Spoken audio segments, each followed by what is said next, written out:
আমি সাকিব আল হাসান। একটি সুখবর নিয়ে এসেছি আপনাদের জন্য।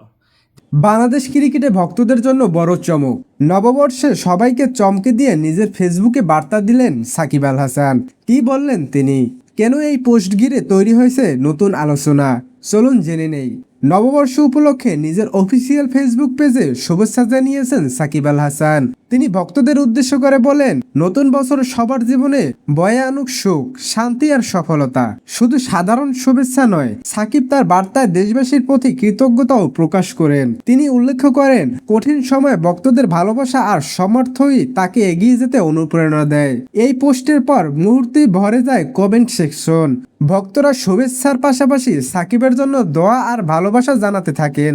অনেকে বলেছেন, সাকিবের এই ধরনের ইতিবাচক বার্তা নতুন বছরের সবাইকে অনুপ্রাণিত করে। আবার কেউ কেউ তার ভবিষ্যৎ পারফরমেন্স নিয়েও আশাবাদী। সব মিলিয়ে নতুন বছর শুরুতেই ভক্তদের সঙ্গে হৃদয় সংযোগ আরও ধীর করলেন সাকিব আল হাসান। আপনি কি সাকিবের এই বার্তা দেখছেন? আপনার নতুন বছরের প্রত্যাশা কি? কমেন্টে জানাতে ভুলবেন না।